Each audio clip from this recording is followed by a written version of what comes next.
Studies in Equity and Solidarity and the IFP program. Sorry, I know I sound funny. I'm getting massive amounts of feedback. Doing my best here. So just a reminder that this is going to be recorded, and I will turn it over to Shahrzad Mojab now. Thank you so much, Jeff, and hello, everybody. It is great to be here, and I certainly welcome all of our presenters today.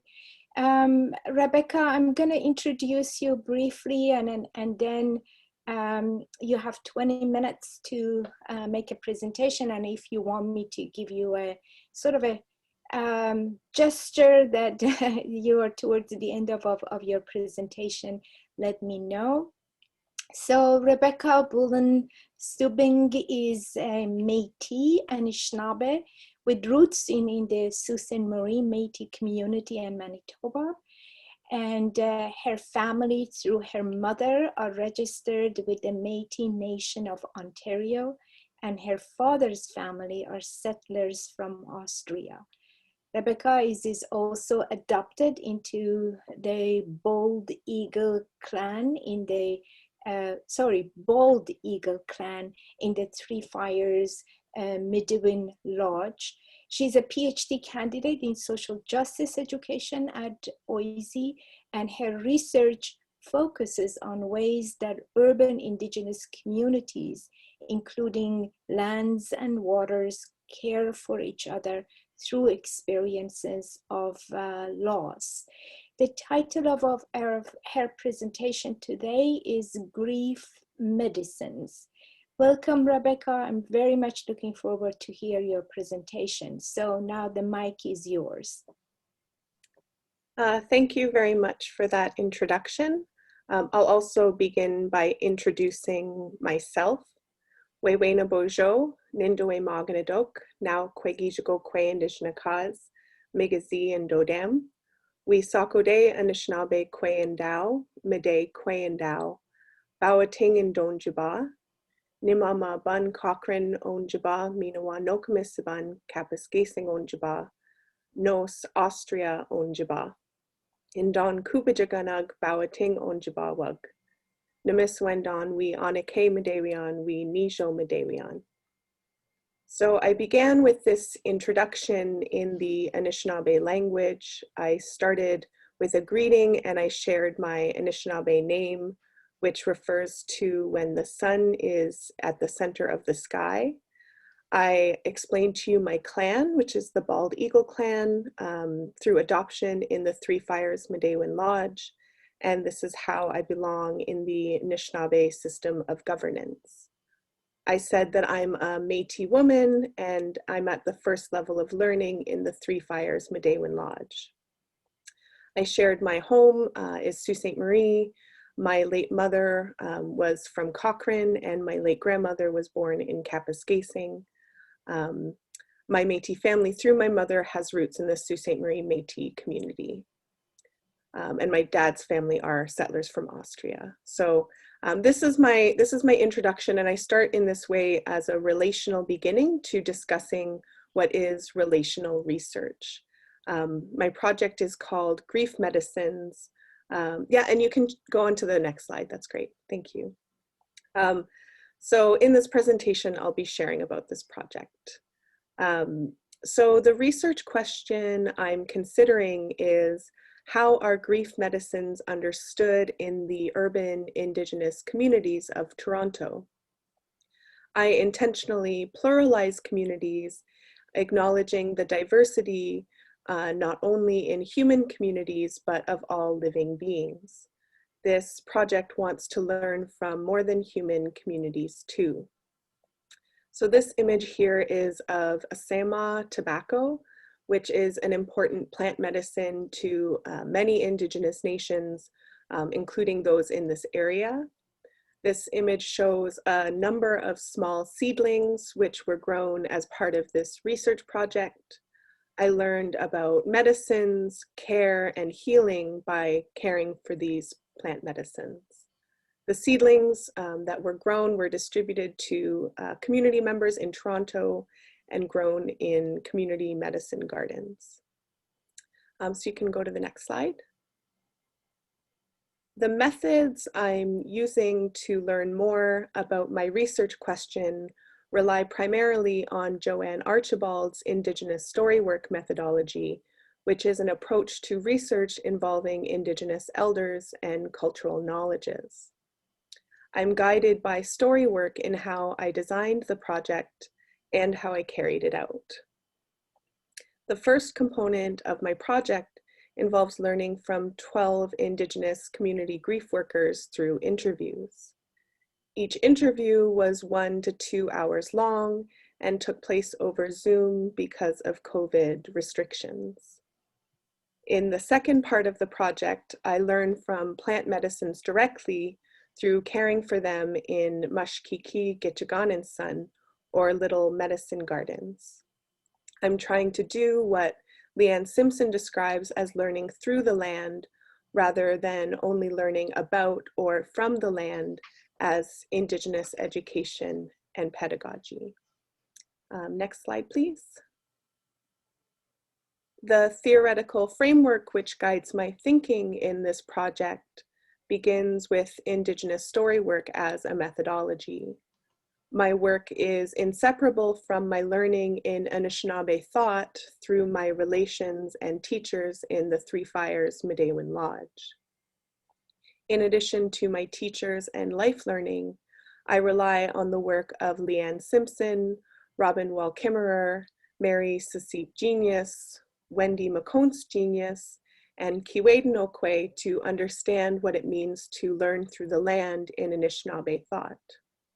I'm also looking to other Indigenous feminist scholars in their understandings of and approaches to decolonizing and participatory research. This includes Linda Tuhiwai-Smith, Deanne Millian, and Eve Tuck. I'm also learning from Two-Spirit, queer and trans Indigenous theorizing towards what it means to reduce the harms of colonialism in communities. These theorists include Billy Ray Belcourt, Ariel Twist, Lindsay Nixon, Erica Violet Lee, Samantha Knock, and Emily Riddle. Next slide. This image here is of sage, sweetgrass, and tobacco all growing together in downtown Toronto. So now I want to focus a bit on the land pedagogy through which I'm learning from plant medicines in this research. There are 4 key sites where I worked with medicines.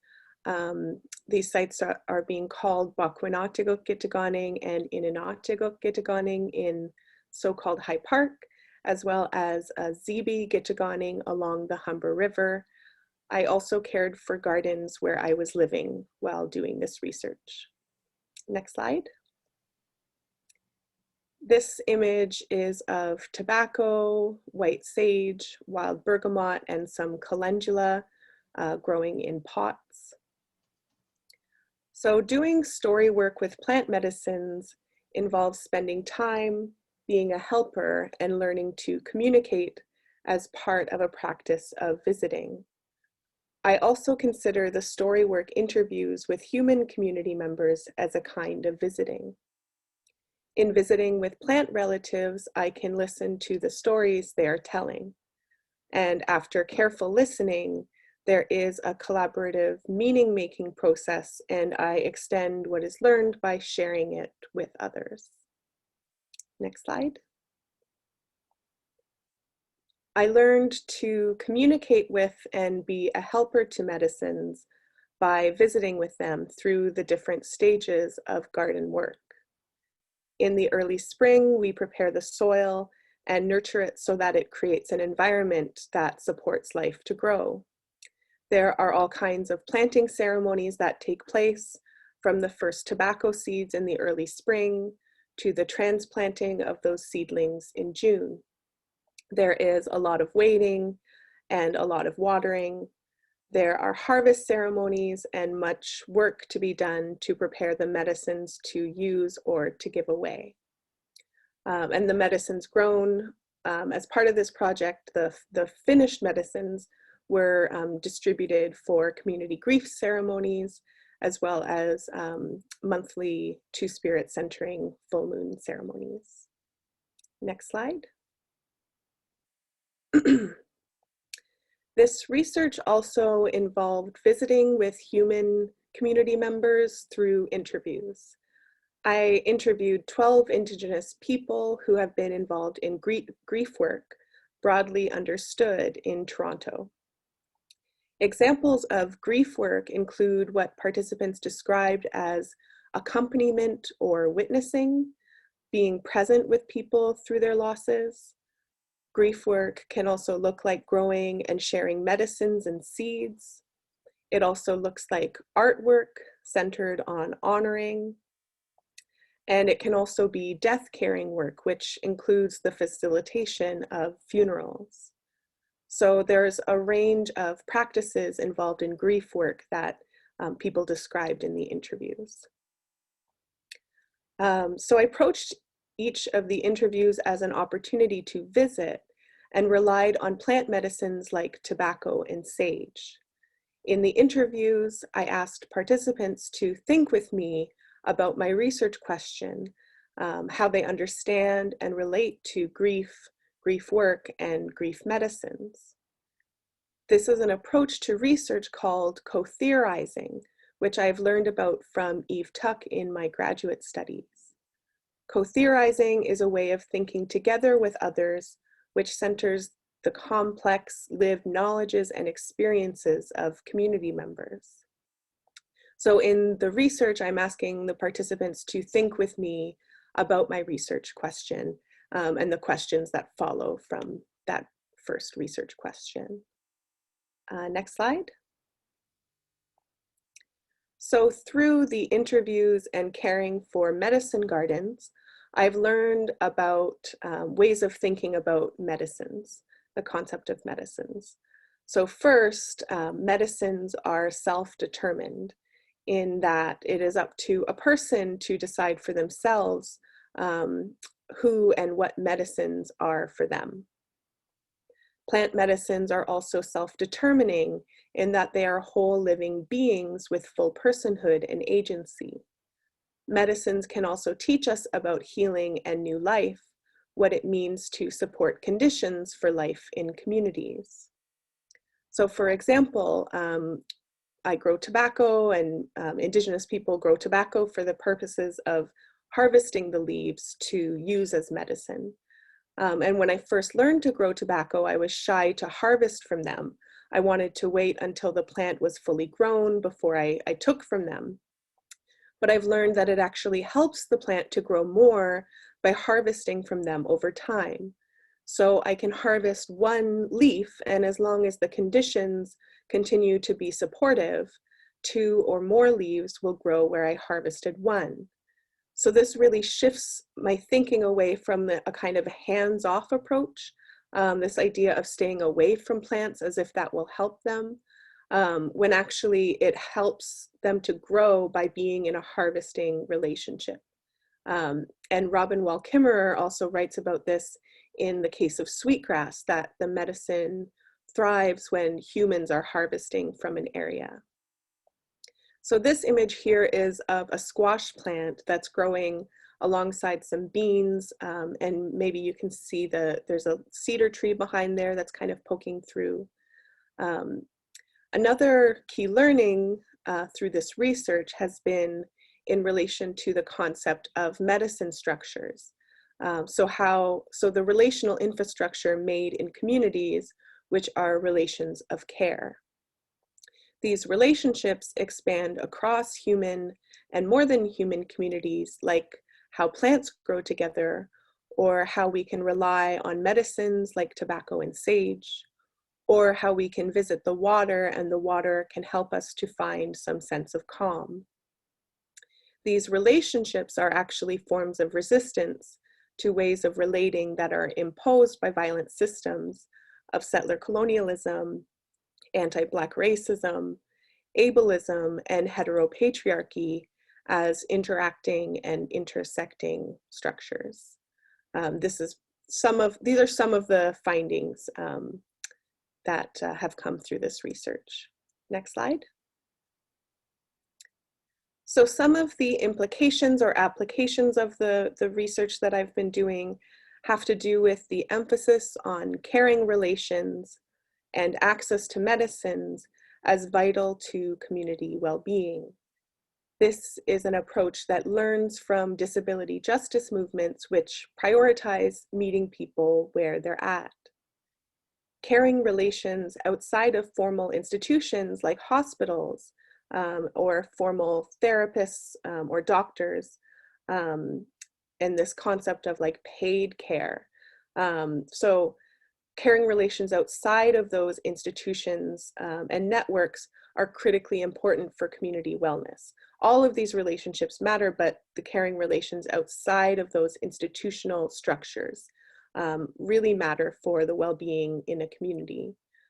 These caring relations, which I talk about as medicine structures, are what shapes the communities that exist in a single place. So again, plural communities. Also, the research practice of doing story work with plant medicines as community members is one way of doing collaborative Indigenous feminist research. So in this project, I think about what participatory research with plant medicines can look like through what I'm describing as a land-based story work process. Next slide. So that is actually the conclusion of my presentation, closing with an image of cedar, one of the medicines that means a lot to me. So thank you all for listening. Thank you so much, Rebecca. I mean, it is such a rich and thorough presentation of a very complex research that you're doing, and the complexities is related to how the integrative, sort of integral approach to human nature storytelling. You know, I have a sort of some of the keywords from your research: visiting, listening, waiting, and co-constituting each other, nature and ourselves and human beings, and then the care and cure that you're talking about, these relations of care. These are our incredible ways and concepts and words that is so much needed, especially when we think about where we are right now and what is happening around us. So thank you so much for giving us this rich knowledge and the work that you are doing. Are there any questions for Rebecca? If you have any questions, just raise your hand or unmute yourself and directly talk to Rebecca and all of us. Anyone? Hello, this is Karen Englander speaking. I thank you very much.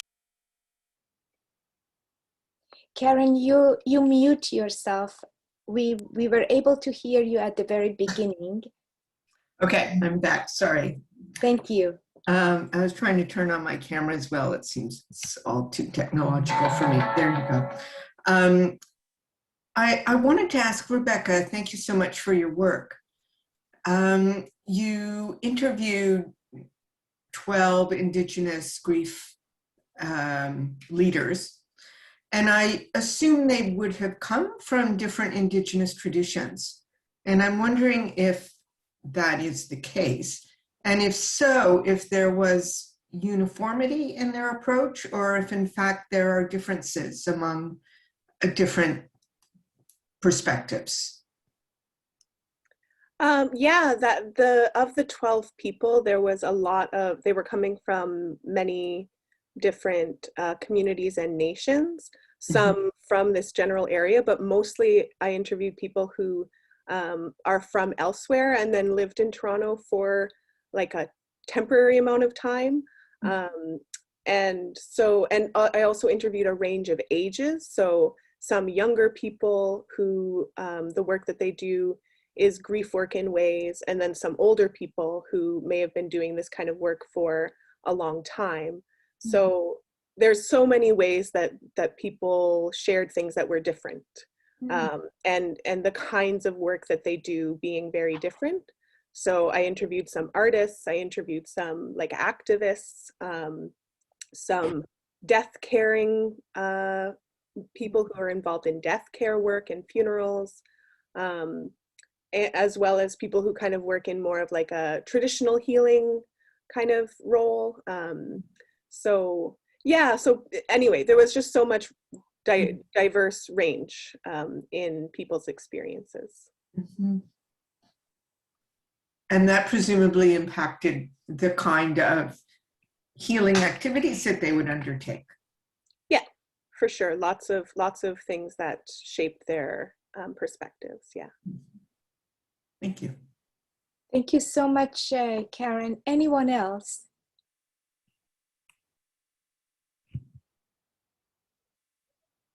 Questions or comments? While we're waiting, I think, Rebecca, I just wanted you to expand on and sort of reflect now that you have done this work, and especially the diverse group of people that you engaged with. This notion of co-theorizing, you know, just tell us a bit more about that aspect of the work, which I really think that it is very, very important. What is your deep takeaway from this process, which I think that it requires a lot of ethical considerations, really establishing a beautiful, profound relationship. If you can reflect on that now that you're almost towards the end of your project. Yeah, so as I'm writing, it still feels like it's a conversation. So I haven't yet shared my writing with participants, but that's kind of the next step, is to get their feedback and get their engagement with how I've taken up their words and ideas. In the design of the study itself, I've been thinking about co-theorizing really as thinking together. So asking very directly, oh, thank you, Diana. So asking participants directly the questions that I'm thinking of. So it's not like the things that I'm thinking of are just reserved for my own brain, but I'm like asking them out loud.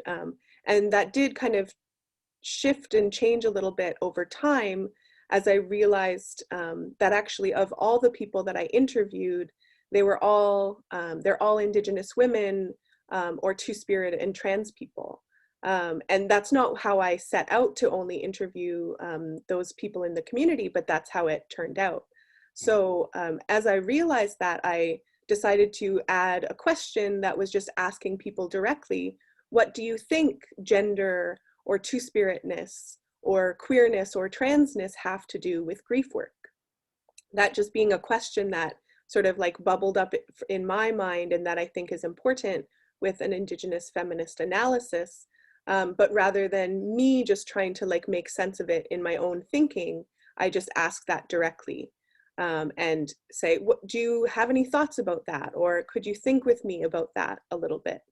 And just seeing where that goes, and allowing that to be an ongoing conversation.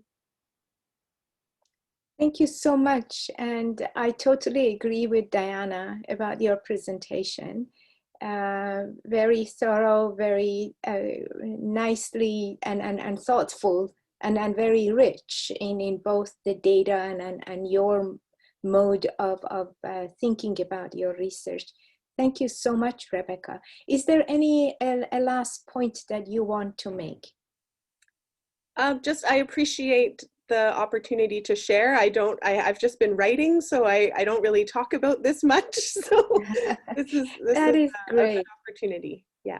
That's so great. I mean, we will have time to come back, and then if anyone else, would like to raise a question later on, or if you have any other thoughts that you would like to share with us, please feel free to do it as we continue with the presentations. Thank you so much, Rebecca. So I think I'm going to introduce our second presenter for today, Lucy El-Sherif, and who is an Arab Muslim mother and immigrant to Turtle Island. She's a doctoral candidate in curriculum and pedagogy program at OISE, and her work examines citizenship at the intersection of Orientalism and settler colonialism.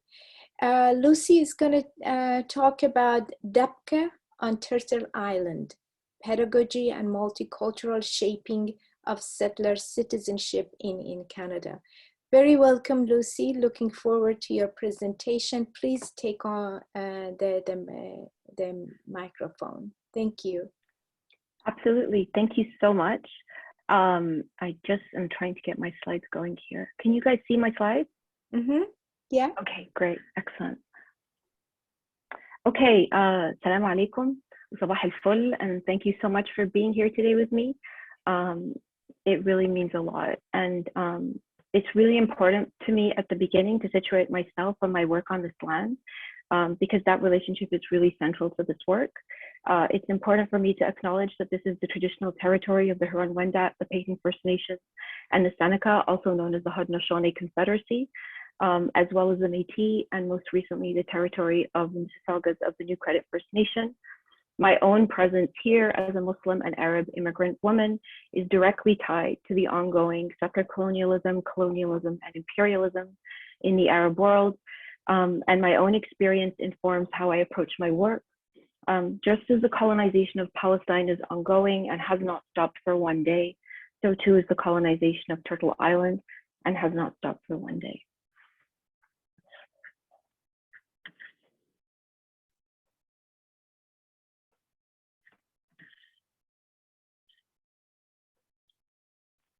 What does it mean to dance a relationship to one stolen land on another stolen land? The black and white checkered kufiyas of the youth flutter like wings with each stomp of their feet, each stomp proclaiming a relationship to Palestine from the Haudenosaunee territories as part of a local Canada 150 Confederation celebration. One Dabke dancer tells me, "So I looked at the 150 celebration stuff and we're not doing it. We can't celebrate an occupation. Immigrants have more rights than Indigenous people do. The country's age is wrong. We celebrate inclusivity, not Canada 150. Celebrating occupation? No, we're not doing that." End quote.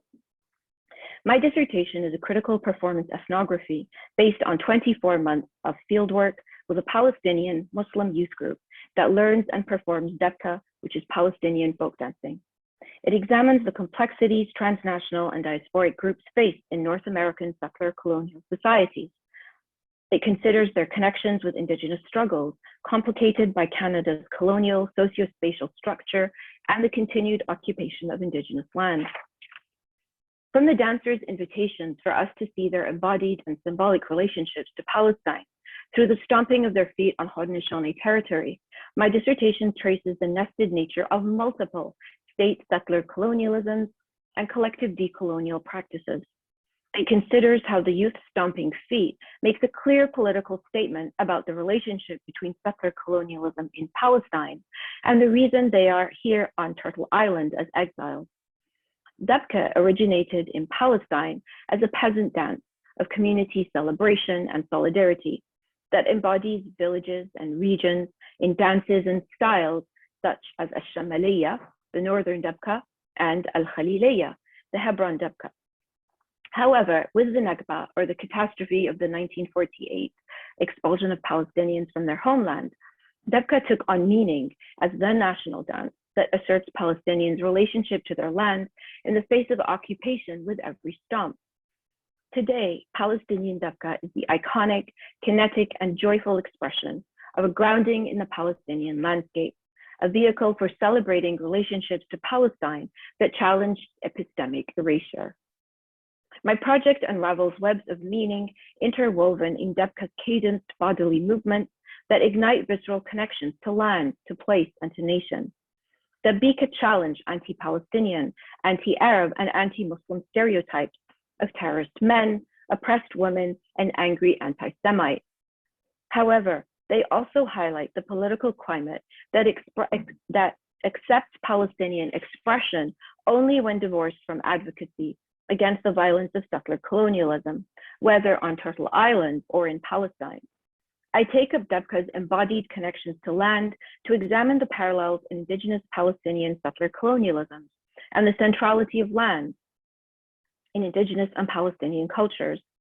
In this context of nested settler colonialism, my project highlights how processes of racialization and colonization are tightly knotted together.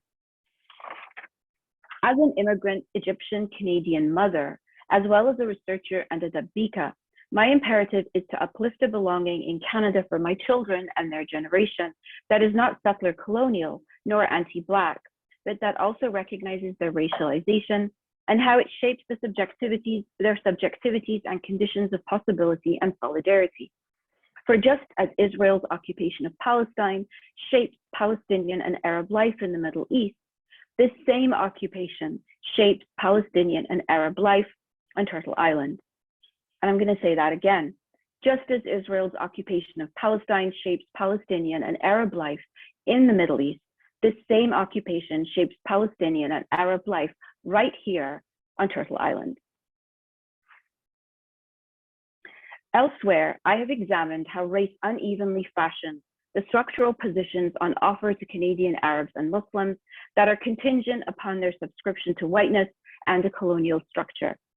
My project builds on Audra Simpson's articulation of citizenship as, quote, a living form of claiming, of being claimed, and of feeling within the polity, rather than an act of government conferral, end quote, looking specifically at how citizenship functions at the intersection of Orientalism and settler colonialism. My introductory chapter begins by ethnographically dwelling on a moment during an Arab Indigenous music concert at the 2017 Arab Canadian Annual Music Festival, when Arab cultural producers narrativized themselves as neoliberal, multicultural subjects, as part and parcel of their solidarity with Indigenous people. This introductory chapter focused on Arab Canadian communities' conditions of citizenship in Canada brings to the fore the central tension of settler colonialism as foundational to anti-Arab racism in North America and Palestine and the Arab world at large. I consider how seeking recognition as good Arabs or good Muslims in settler states, where anti-Arab and anti-Muslim racism overlap and feed each other, yet are each shaped differentially in relation to Palestine. My second chapter situates Dabke in a cultural history survey of critical dance and cultural production theory. It reads Dabke through numerous dance ethnographies and studies that engage place and embodiment, authenticity and innovation, soma and the gaze, as well as gaps between social and legal citizenship. In my methodology chapter, describing my use of critical performance ethnography, I consider the ethics of my multiple roles. I am a researcher and a Dabke, but as I mentioned, first and foremost, I am a mother. Just as Audra Simpson asks, quote, can I do this work and still come home? What am I revealing here and why? End quote. I ask, can I do this research with my children? What am I revealing here and how will it affect them? Next, I structure my 3 data chapters along Henry Lefebvre's 3 moments of social space and his conceptual framework that elucidates a triad of social processes that imbricate space with power. Thus, chapter 4 focuses on the representational space or spatial imaginaries of the Dabke towards Canada, towards Palestine, and critically towards the Persian Gulf. unraveling the youth's engagement with liberalism as a way to make Palestine legible in Canadian settler colonial society. In this chapter, I engage with Saadia Hartman's concept of racialized enclosures to understand expressions of Palestinianness in highly circumscribed ways that move across time and place. I extend Hartman's use of racialized enclosures to understand how the Dabke makes sense of Palestinian legibility in Palestine, from which their grandparents were exiled, to the Persian Gulf, characterized by their parents' status as contract workers, to Canada, where they live as racialized citizens. The affective and embodied negativity that the Dabke universally face when they say they are of Palestinian origin in Canada begins to heal when they perform Dabke. For example, when I ask the Dabke how they feel performing Dabke, one young woman, Malak, remarks to me that she feels so proud when walking around in her taub, when she is amongst the khalat, aunties, who greet her in Arabic and ooh at her dress and ah at her Dabke, that in these moments, here feels like home, not like ghurba. The Arabic word for living outside of one's homeland, ghurba, comes from the root word gharb, meaning strange and a westerly direction. It means living as a stranger, away from one's homeland. Throughout their young lives in Canada, expressing Palestinian identity has been one that has been typically fraught with tension for the Dabke. They are told by friends, teachers, co-workers, and various other people, oh, you mean Israel? Oh, Palestine, what's that? Or, is that a real country? Or, oh, lots of problems there. When performing Dabke, they are not only expressing Palestinian identity, but expressing it through a multicultural lens that reconciles being Palestinian with their Canadian identities. The work of doing Dabke is the work of what Shireen Razak describes as unmapping. Mapping explains particular stories attached to particular spaces and places, and unmapping disrupts these stories by revealing other stories attached to places that reveal different relations of power. The Dabke are doing the work of unmapping multiple narratives attached to places. For them, as Muslims not being of Canada. For Palestine, in their unmapping narratives of Palestine and its people as one primarily of conflict, of, quote, a land without a people for a people without a land, they unmap ignorance of what and where Palestine is and what it stands for. They reinscribe other narratives onto Palestine, narratives that are joyful and beautiful. The work of doing Dabke is also the work of what Kathleen Kirby describes as expansive spatiality. An expansive or constricted spatiality is the expansiveness or collapsing of subjectivity, depending on the relations of power in the spaces one is in. Literally, figuratively, and physically, a constricted spatiality is often described as a feeling of heaviness on the chest. By stark contrast, expansive spatiality refers to a boundlessness, quality to sociospatial relations. Secure sociospatial relations flow when the qualities of one's identity markers merge seamlessly with one's surroundings. Malak's powerful description of ghurba, the normalized strangeness and alienation she typically experiences as a Muslim Palestinian in a white Canadian society. She describes how this feeling leaves her when she is in Dabke spaces for an expansive spatiality that contrasts sharply with the heaviness of her articulating her Palestinianness in other spaces. Nevertheless, I find that the Dabke's engagement with Dabke demonstrates how, as Muslim Palestinians, they are legible in Canada only through white liberal multiculturalism. I build on Zarina Grewal's examination of proximities to whiteness and aversions to Blackness for non-Black Muslim communities in the United States to encompass a settler colonial analytic here in Canada. By being situated in performing Dabke at Canada 150 and various other expressions of Canadian multiculturalism, the Dabke recognize both the connections between themselves and the Indigenous people of Canada as peoples commonly dispossessed by settler colonialism, that continues to inform their own precarious racialized positions.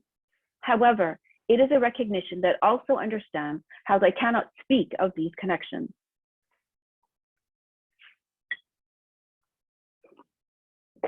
My next chapter opens with a moment of tension between the Dabke and a famous Palestinian singer at a Palestinian-Canadian festival. I continue my investigation of Dabke through Lefebvre's second moment of the social construction of space, that is, their spatial practices and spatial norms. For the Dabke, there is a palpable aversion from being seen as political Palestinian Canadians, as they must navigate being visibly Muslim, as in Muslimas who wear hijab and practice Islam in other visible ways, and expressing their Palestinianness.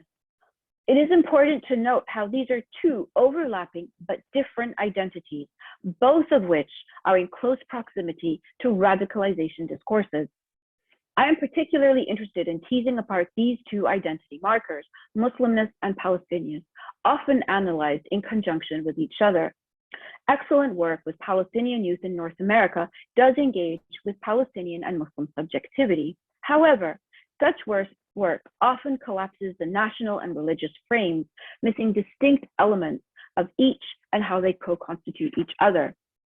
For this chapter, I chart the conflicts that emerge between political and apolitical Dabke expressions of Palestine, Dabke's inward and outward turns of self-fashioning, and the economies of gender relations within the Canadian Palestinian dance community. My analysis focuses on the larger racial and national spatial norms that informed their practices of Dabke. The Dabke in my study pose a challenge to much Arab and Muslim studies theory, which focuses on either Muslim alienation, racialization, and othering, or Palestinian politicization and vilification, but not both.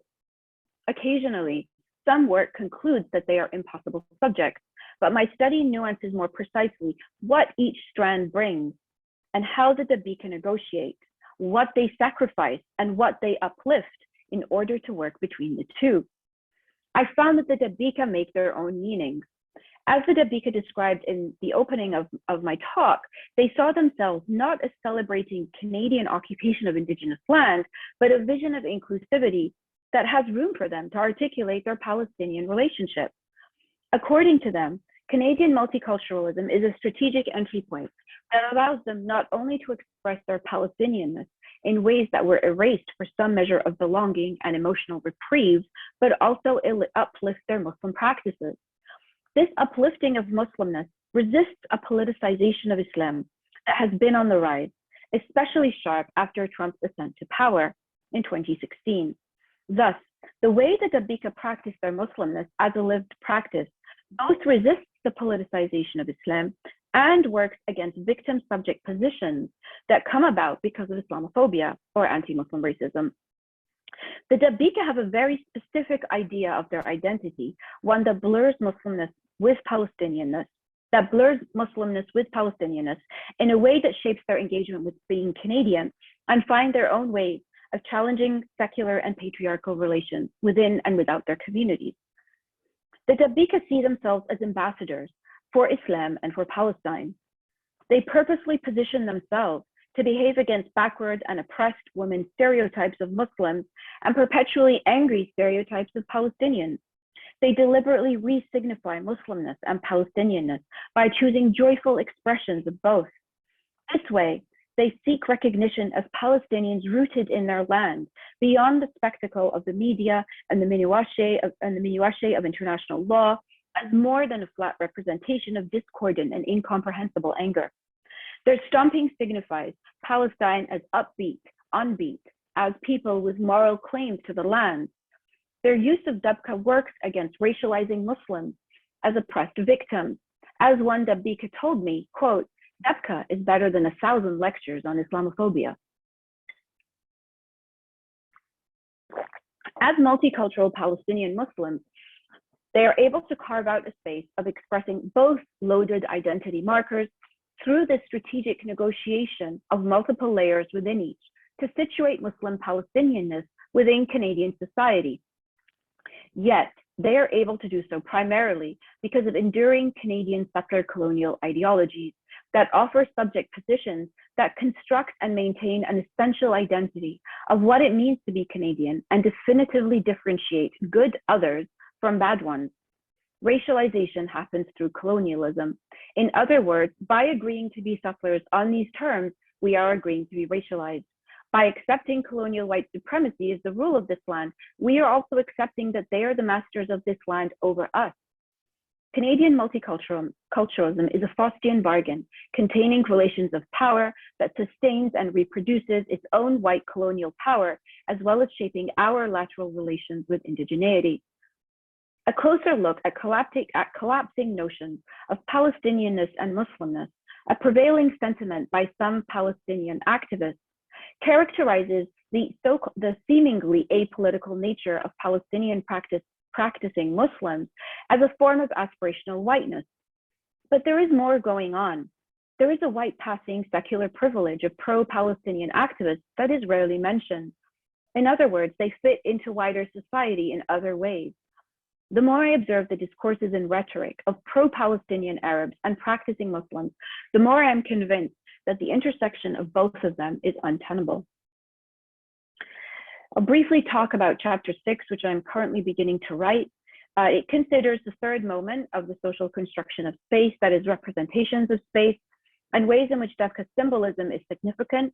As I begin this chapter, it is useful to consider how through the small body of scholarly literature on Dabke, as well as the Dabke's comments to me, everyone is consistently adamant to anthropologists and to me to use the verb udbuk, which means to do Dabke, and not the more common Arabic verb for dancing, which is ras.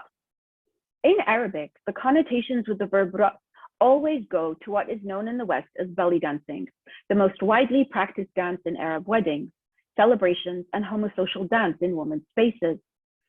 Even if belly dancing, strongly associated with Egypt, is in fact much more varied than the stereotype of diaphanous veils and bikini outfits with a split skirt, the connotation of it as a female sexualized dance is powerful enough to discredit the entire verb of ras and have dancers for whom ihtiram, or modesty, respectability, and dignity is important, to want to be very clear that they are not associated with ras. For them, Dabke is something else altogether, and making sure that that distinction is clear is something that is foremost on their minds. With its rhythmic, strong stomp, Dabke lends itself well to ihtiram. The first time I walked into a Dabke class, the instructor told me to hold my head high, hold my back straight, and don't bend except to God. Our legs stomped, leapt, skipped, and kicked. We bounced, rolled, and curled our shoulders and reached and rippled with our arms. Even our torsos turned and twisted, but our hips never ever moved. The most famous Dabke songs are about solidarity, like Ala Dal'una, mythical figures like Zarif al-Tul, and I think at this point lots of people have heard Dami Falastini, or My Blood is Palestinian. They can be playful and mischievous like Shamaliya, or celebratory like Shalak, but never sultry. The Dabke have to navigate a tightrope of folklore and authenticity in order to express their love for Palestine in ways sanctioned by both white colonial multiculturalism and their desire to uphold Islam as a lived practice and be seen to do culture and not dancing.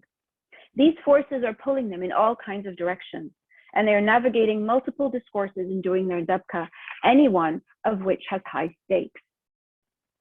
To conclude, the point of my dissertation is to hold up a mirror to Arab communities on Turtle Island, to place the subject positions on offer by the settler state within its bigger context, thereby exploring new terrains in Indigenous settler relations by pairing performativity and citizenship, racialization, and colonization.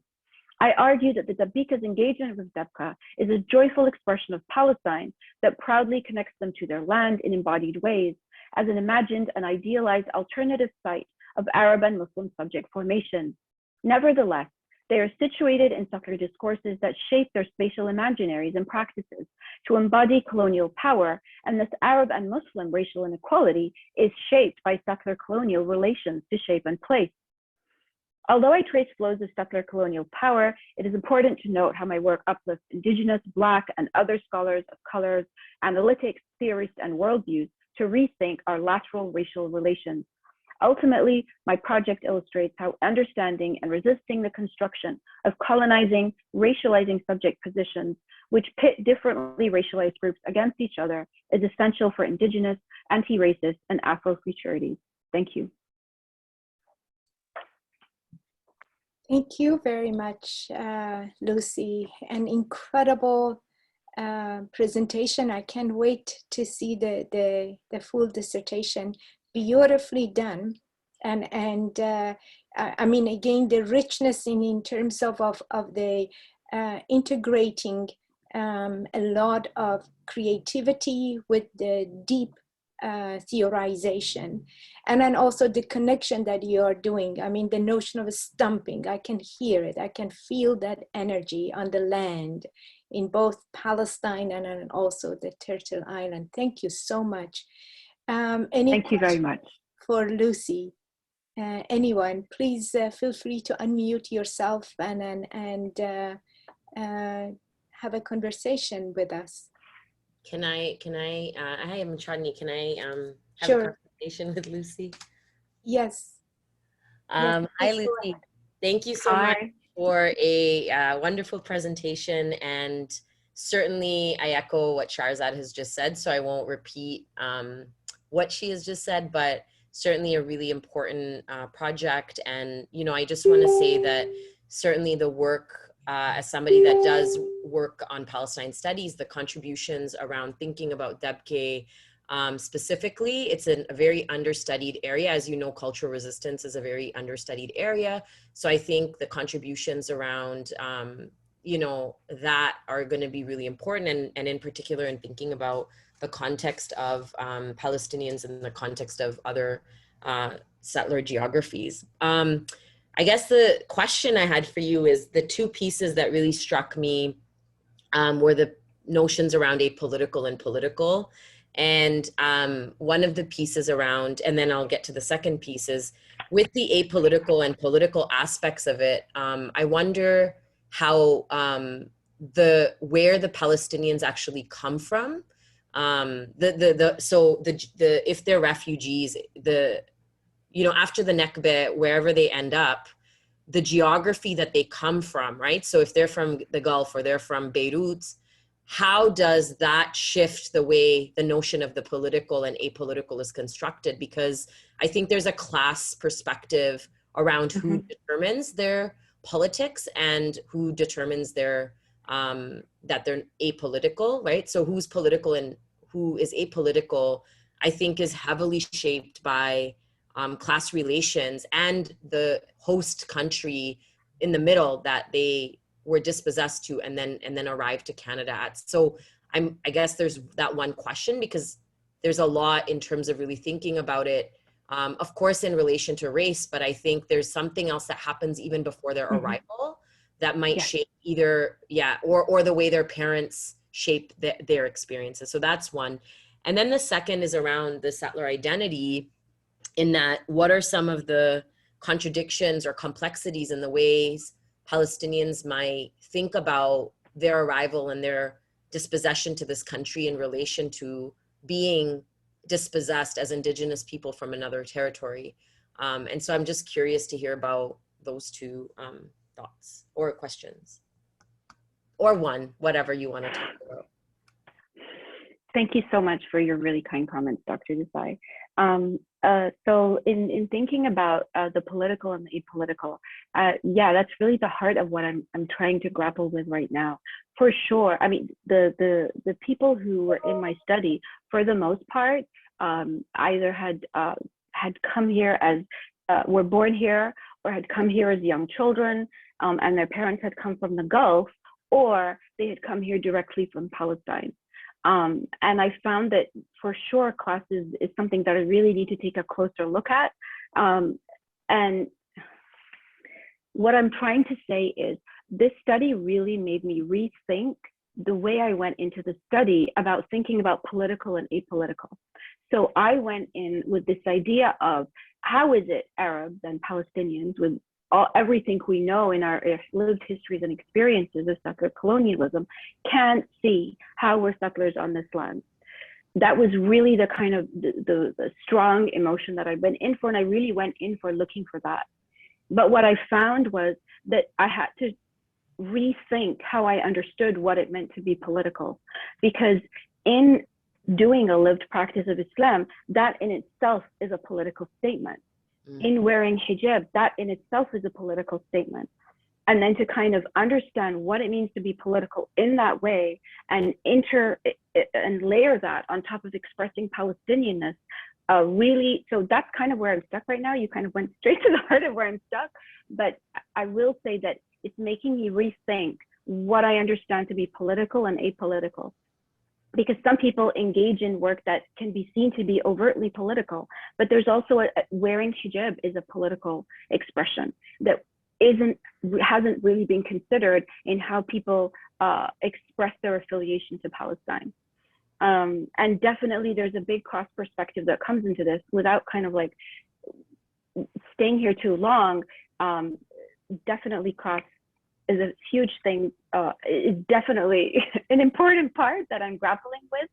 But I find honestly that the struggle that I'm having is there's all these analytics going on, right? So there's how they express their relationship to Palestine, how they express their relationship to being Muslims, and of course there's the class as an analytic, and there's a racialization analytic and a secular colonial analytic.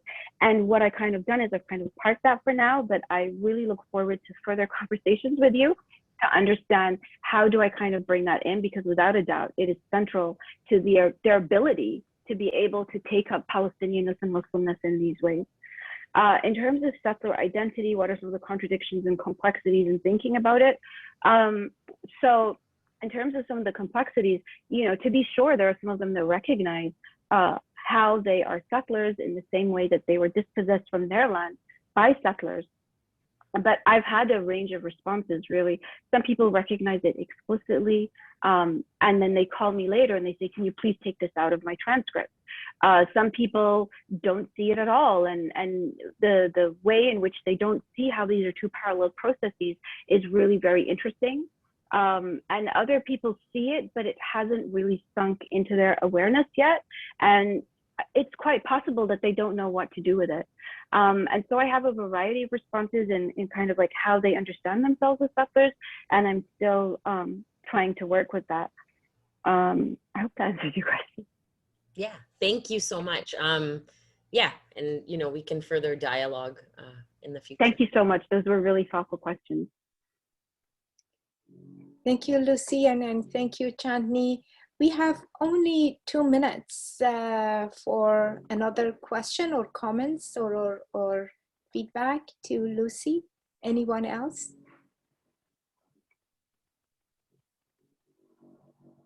Okay, so Lucy, you can see that in the chat, there are a lot of praises and appreciation Thank you. of this important work that you are doing.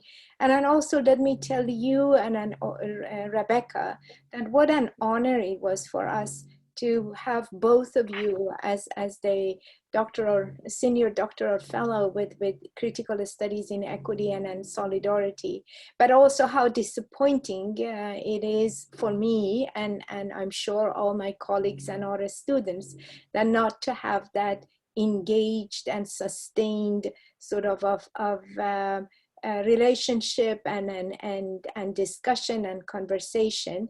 It was a huge loss for us, but I think that through your work, both of you have given us so much that are amazing, and we need to think about it. It is amazing for me to see that the connection between you know, both of your research, that to look at plants as life-giving and medicine and healing and caring, and then also to look at the movement and the dance as another way of you know, creating that community of critical community of thinking through relationship from occupied Palestine to Turtle Island that we are residing right now. Thank you both. So I'm gonna invite my colleague, Bruce Russell, to introduce the next speaker. Bruce? Thank you, Shahrzad. I'd like to introduce our third speaker in the series today. And I'm pleased to introduce to you Jade Kim, who is a doctoral candidate in the Language and Literacies Education program at OISE. I'll give you a little background to Jade's research interests. As you know, Canadian universities are increasingly characterized by cultural and linguistic diversity. And in university, students are quickly introduced to particular ways of thinking and using language, and they are expected to participate in class, discuss scholarly issues, and be assessed in the target language designated by the university. Jade's research involves working with both international students speaking English as an additional language and their course instructors to explore students' oral participation experience in seminar-type university courses at the graduate level. And through a close examination of seminar classes, this study contributes to taking a step away from the traditional conception of the native speaker ideal and towards informing effective pedagogical practices that can aid educators, policymakers, and researchers whose interest lies in creating positive and diverse learning environments. So the title of Jade's talk today is Exploring Participation in Graduate Level Seminars, International Students Speaking English as an Additional Language. So please, let's welcome Jade Kim. Thank you, Bruce, for that introduction. I'm just gonna share my screen. Can you see? Mm-hmm. Yes. Start. There we go. Okay. And you can hear me, right? Yeah. Okay. So as Bruce just said, the title of my presentation is Exploring Participation in Graduate Level Seminars, International Students Speaking English as an Additional Language. So in today's world, we often talk about languages and cultures coming into contact, and there's this increasing linguistic and cultural diversity. And specifically in the Canadian educational context, student diversity characterizes different universities and colleges, and the number of students and also scholars using English as an additional language, whether that's their second, third, fourth language, the number already exceeds the number of people speaking English as their first language in academia. I realized that. So can't do anything. Okay. In universities, students go through this process of putting forth their perspectives using specific terminologies, vocab, ways of asking questions in appropriate ways for that particular context, making interesting comments and just contributing to different conversations. But that applies generally to all students, whereas for international students, there are additional challenges. One of that is linguistic difficulties. That one is most frequently addressed when speaking about experiences of international students. Culture shock and just being away from their friends and family, identity issues, financial stressors, and there are discriminatory experiences and microaggressions. In the classroom, international students often speak about difficulties related to posing questions or asking questions, listening comprehension difficulties, but also in terms of those spoken aspects, doing presentations, participating in especially whole class discussions as opposed to more of a low stakes small group or pair work type of environment. And then for seminar participation, there are three sources of difficulty identified by previous research. So linguistic difficulties, that's the same as the general international student difficulties. Familiarity with the general classroom environment, and also course content related challenges. But previous research tended to focus more on working with people speaking English as their first language, and also looking at the written mode as opposed to the spoken mode. So the written mode would include research articles, book chapters, and so on, whereas the spoken ones would include lectures, tutorials, and so on. So and among those oral events in university, studies investigated lectures a bit more, whereas seminars still remain as a event that is underexplored. Then for the notion of participation, despite multiple different studies that look at international students' spoken participation experiences, the idea still remains rather ambiguous. Addressing those gaps, and there are 3 research questions. How are seminar courses in the field of education at the graduate level carried out? So that's more of a structural analysis. What are the expectations of instructors for EAL, English as an additional language, student participation in grad level seminar courses? And the third question, how do EAL international students experience spoken participation in seminars? For my conceptual framework, I'm using genre theory, community of practice, and landscape of practice. Genres are just these very structured communicative events that reflect disciplinary cultures and also conventions of that particular group or community. And in university, we have written genres and we have spoken genres. The written ones generally are research articles most often, doctoral dissertations, textbook chapters, and even emails, whereas spoken ones would include, once again, lectures, the spoken aspect of poster presentations and just PowerPoint presentations, and seminars, which is the focus of my study. There are 3 ways of doing genre analysis. One is systemic functional linguistics, and that one looks at lexicogrammatical features more so, and hence not what I'm using in my study. There's new rhetoric studies that looks at the contextual aspects. And the third one is English for specific purposes, or the ESP tradition.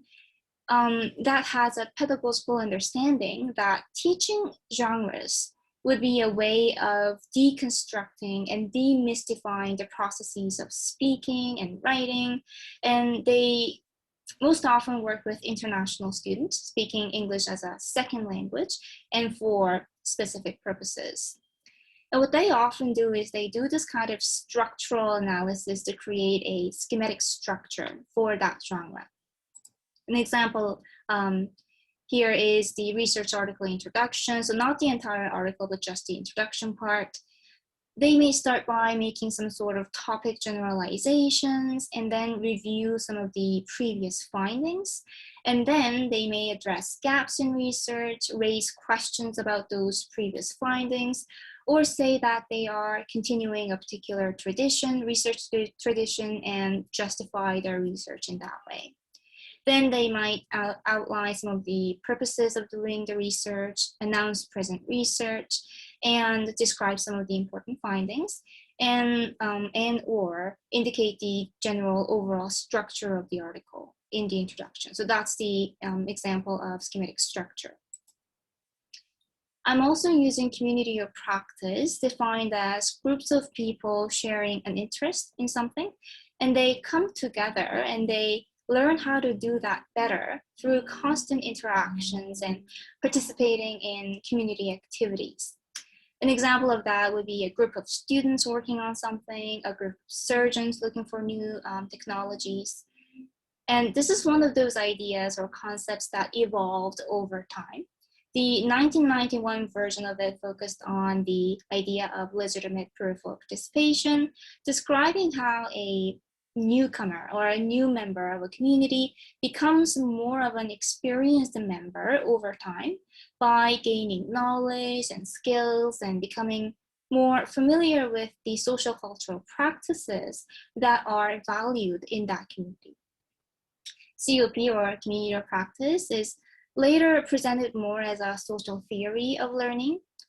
Through processes of participation and reification, there is a history of learning that gets created in that community, and then that gives rise to what's called this regime of competence, and that just refers to what it means to be a competent member in that community, what it means to perform and practice and participate in ways that are viewed as competent by community members.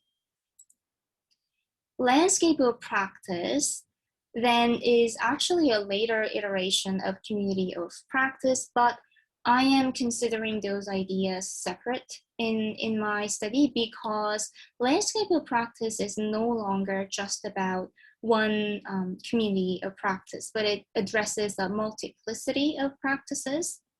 For example, if we consider the field of medicine, then there's the practice side, and then there's medical school that's involved in learning, teaching, then there's active research going on, there's management, there's administrative aspects. So there are all of these different elements and facets existing in a landscape in the field of medicine. And that's the same for or similar for the field of education.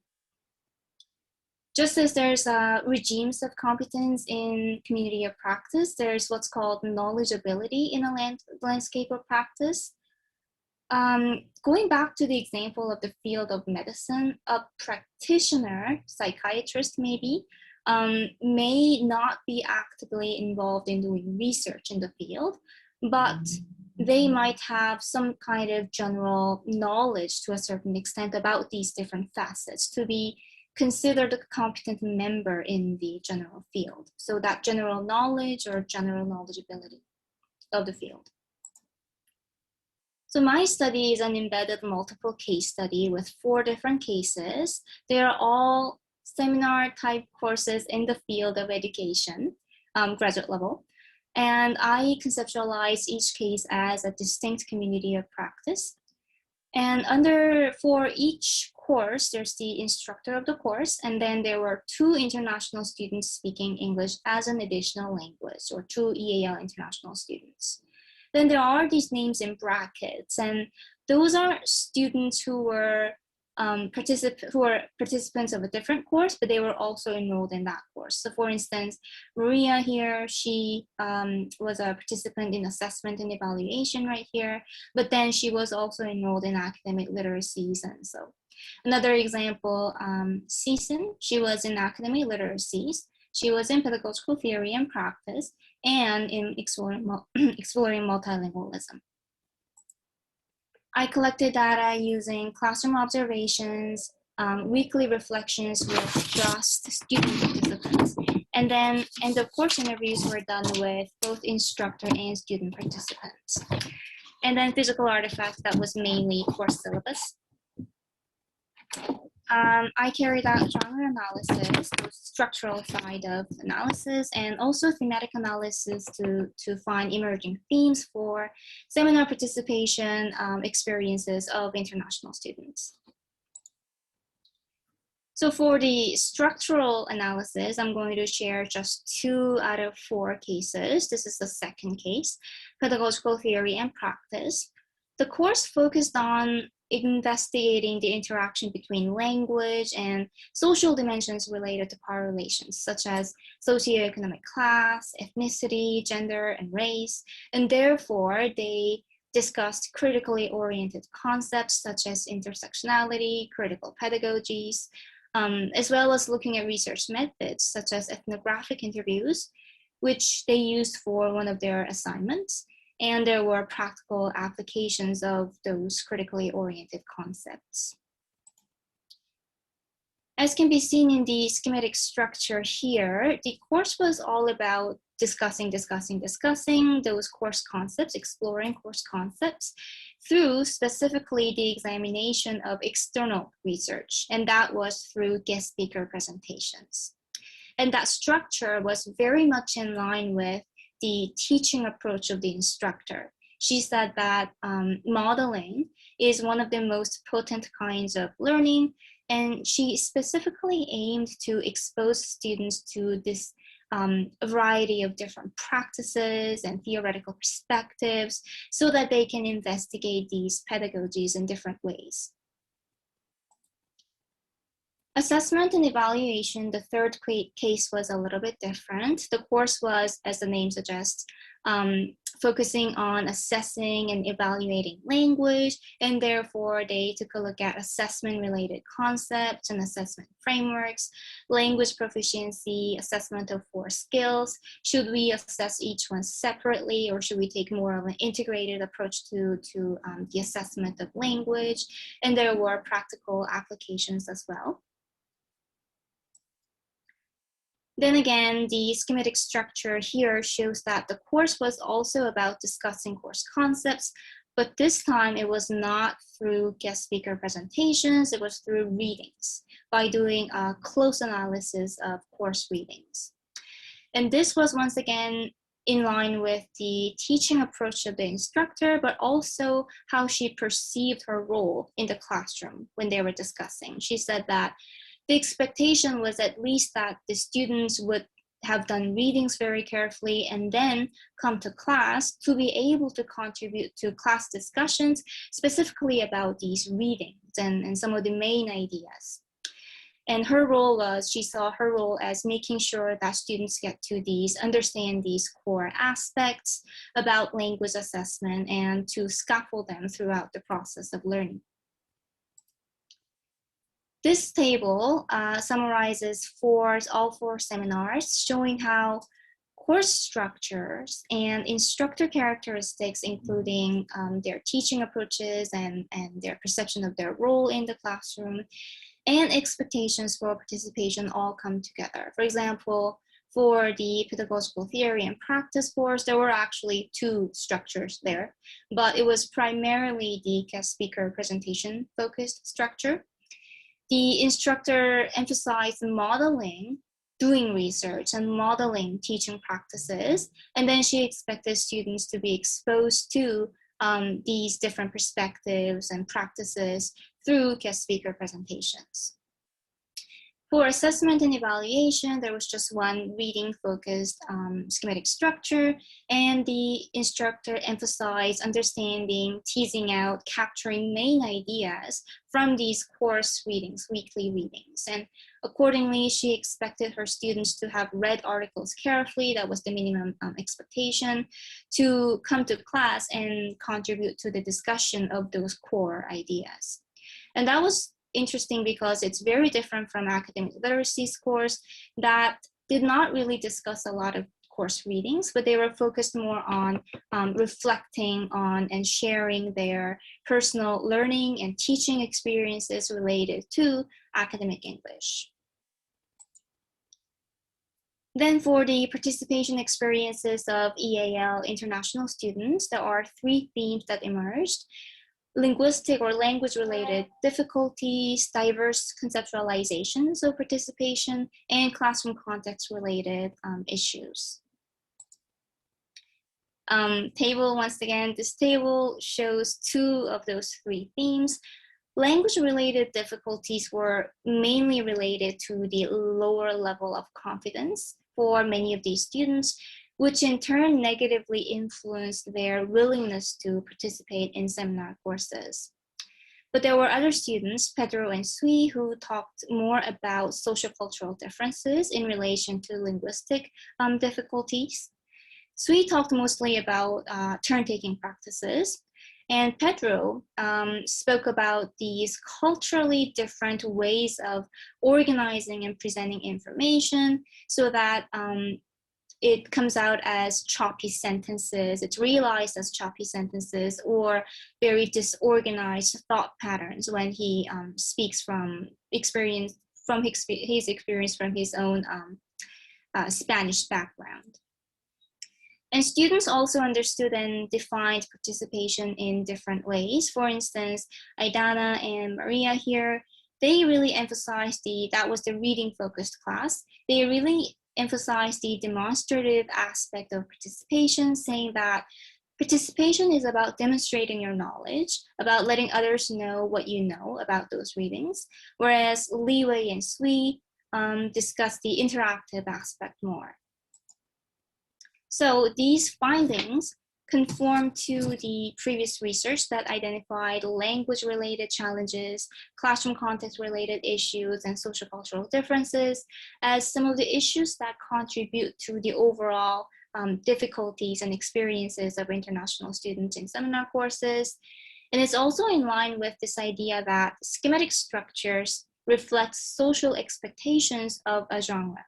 And in my study, these expectations were particularly related to instructors' teaching approaches to learning, and how they perceive their role in the classroom discussions. The study also really highlights diversity and complexity of seminars in the field of education, which is a little bit different from previous studies that mainly took a look at written genres, and they also did more of a linear presentation of the structure.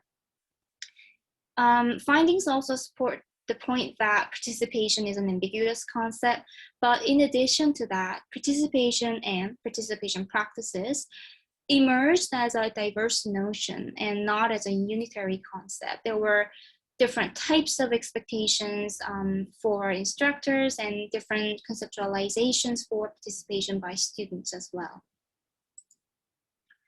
Continuing with the idea of participation, because the study perceived each course as a distinct community of practice, these participation practices were seen as related to differences in regimes of competence and what it means to act in ways that are seen as competent by that course members or the community members. And seminars were also where these different elements of research and teaching and learning came together and intersected. So it's not that they were separate entities, they sort of came together in the classroom. And so students were, with this ambiguity of boundaries, students were not only required to understand what it means to act in ways that are competent, that are seen as competent, or what it means to be a competent member, but also gain general knowledgeability of the field so that they demonstrate talking about teaching experiences, reflecting on their learning experiences, and know previous research or general research in that field really well. So all of these aspects are part of the difficulties that EAL international students encounter in the process of participating in seminar courses. For future research, there are really many different aspects that I'd really like to further explore. One of that is identity development. That identity is an important aspect of community of practice, but I did not really get to focus on that. And one of the students said that I have this stigmatized identity as an English language learner, so I'd like to certainly explore that aspect further. I can also focus on instructors' discourse. And take a look at perhaps different kind of prompts and questions that they pose to students, given that these courses are very, very different. There are studies that look at interdisciplinary differences for seminars, medical seminars, seminars in political science, women's studies, and so on. But because my study was just in the field of education, that's granted that education is a broad field with different subfields of studies. I'd like to expand my horizon and explore seminars in different disciplines. I can also take a look at whether there are differences in terms of different program levels, whether there's difference between doctoral students versus master's students versus even undergraduate students. Is there any difference between grad level seminars and undergrad seminars? Then this idea about sociocultural ways of speaking and organizing information, I am very much interested in that. I can speak more about it, but they talked about how in English, it's more of a linear and straightforward presentation of information, whereas in other languages, it's more, they describe it as dispersed, and it's a different way of speaking and organizing information that is extremely interesting. So yeah, thank you so much for listening. That's it. Okay, thank you, Jade. That was a really interesting talk.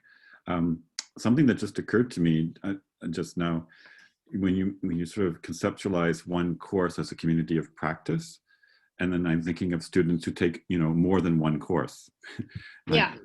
2 or 3 courses, and they could all be very different with very different participation demands, let's just say. Which makes participation even more complex when you think of students in a program and having to take all different courses. Absolutely, yeah.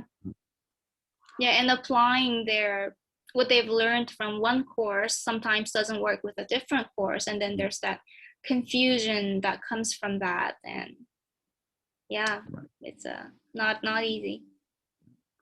Okay, would anybody like to ask Jade a question? Okay. I see there's a question in the chat. Oh, there's a comment in the chat. I actually, oops. Excuse me. I have a question. I'm the one that took the I don't know if it's out of the topic, but when you talk about international students, because obviously many of them don't have, the first language is not English. Have you thought also to see how this relates also to people whose first language is not English but live in Canada? Mm-hmm. Like people, because you have also some students from the province of Quebec, and how they, like, I don't know if this would be a pertinent research also, because there's some cultural aspects also that are included in that. So, but I can understand that the, you know, the international students, that you have a lot more maybe much more research done on that. But I was wondering if, I don't know, like in a future research, if it could be like maybe compared to people that don't speak French as their maternal, whose French is not, no, I mean, my maternal language is French, obviously, and I come from the province of Quebec. So that's why I'm asking to what extent you could have similar or maybe different conclusions with that study if applied to students that come from Quebec, the province, and come and study here. Even if they're not like international, but it's not their, you know, it's not their first language automatically, English, and yeah, well, yeah, you could, I just need to send this.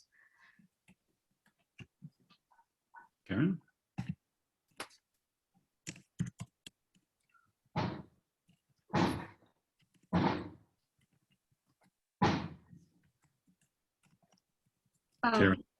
Karen, are you there? Yeah. Okay. Did you want to say something? Oh, I just wanted to say that this was super interesting, and that I'm looking forward to where you're going to go in terms of pedagogical implications at some point for how we support international students in these contexts. And, you know, the IFP program, obviously we're working with eventual undergraduate students. And so understanding this community of practice is really important, and being able to find specific ways to support them is really important. Yeah, absolutely. And I imagine that it would have implications for both students and scholars and individuals who are working together to support international students.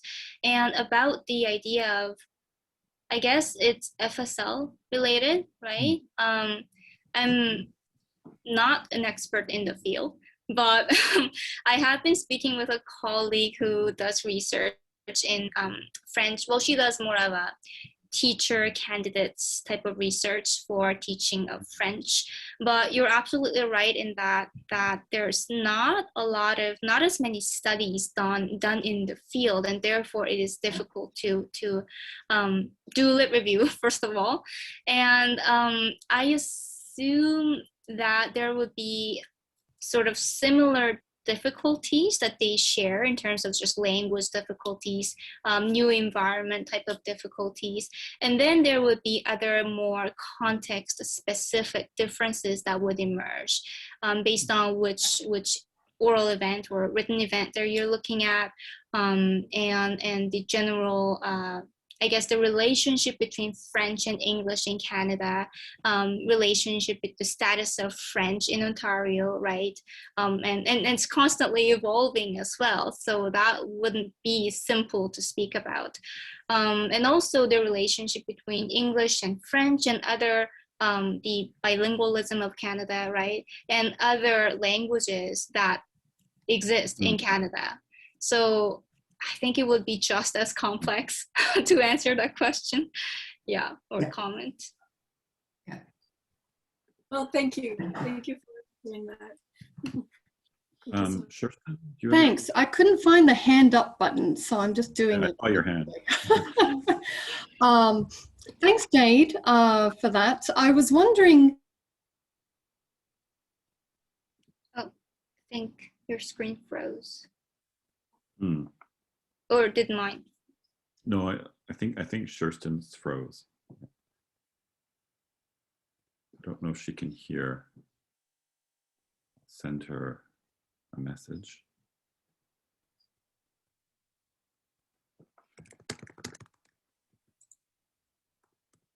I just sent her a message and maybe she can see it. Yeah, because sometimes your screen is working fine and then it's not there for other people. Yeah. Well, I don't know if she'll be able to return or not. Does anybody else have a question?